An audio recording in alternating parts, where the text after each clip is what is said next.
Hello, hello, hello. Hey, everybody. My name is LaWanda Lee Anderson, and I'm so excited to be able to just speak to you today. Thanks to Dr. Sandy Mitchell for inviting me to just talk about the benefits of parenting in a friendship, type relationship.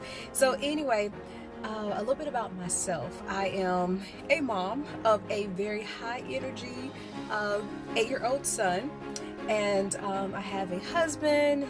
He's wonderful, but he also travels a lot. And on top of that, I am a state employee of about 10 years. I have a small business on the side called Worst Investments, and then I work for an organization on the side doing counseling. So, as you can see, very, very busy. I'm actually talking to you in my car.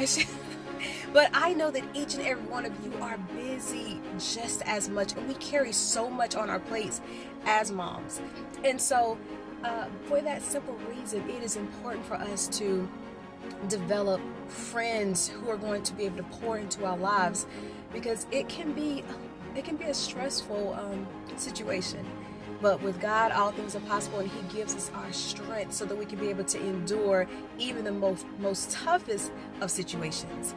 And so, I'm going to be just kind of sharing three golden nuggets regarding, friendships. And the thing I want to just share is, we know that Ephesians 4:9 and 10, it actually talks about, how two are better than one. For instance, if one falls down, the other one will be able to pick the other one up. But if the person falls down, there's no one to help them, it's a lost case. They're down for good. So having good friends is truly very essential in order to be successful in this journey called parenting. Now, I know we all have experienced so-called friends who have, kind of, they've not been friends at all. They have, stabbed you in the back, or they have been jealous of you, or, past gossiped, or all kinds of negative things. And although we're not going to talk about or dwell on the negative, because all of those situations, whether we believe it or not, they made us. They made us wiser. They made us stronger. They built our relationship in God. And so for even those type of friends, we can appreciate them because they made us who we are. But I want to talk about, what do we look for in friends?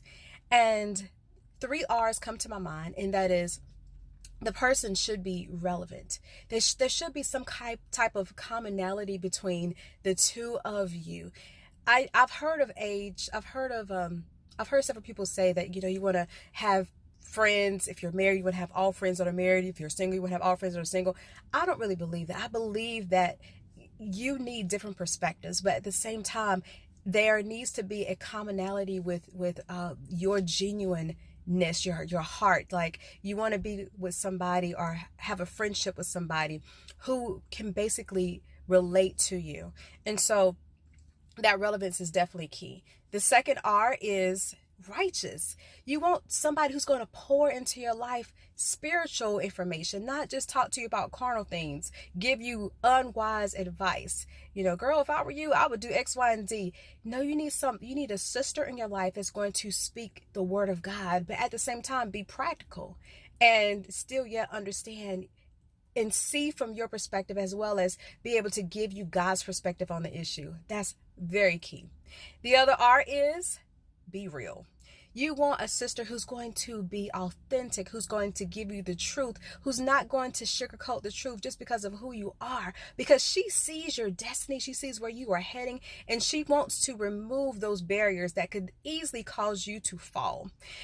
We need realness in our lives. And so as you begin to pray and seek God for friendships, individuals who are going to help you on this journey, make sure they are relevant, make sure they are righteous, and make sure they are relevant, because, they are real, because you need those three R's in your life. And I tell you, you're going to be successful, but make sure you bring friends along, because you're going to need somebody to pour into you during those moments when you feel like, oh my God, am I doing this thing called parenting? Oh, am I doing it right? I've had moments where I've been like to my lowest, and it took my friends like Dr. Sandy Mitchell just to lift me up and let me know I'm not going crazy. But this is just a part of the journey, and you're going to make it. So with that being said, I hope you all have a blessed evening, and thank you so much for allowing me just to speak very briefly about having friendships and allowing them to benefit you in this journey called parenting. Be blessed. Take care. Bye.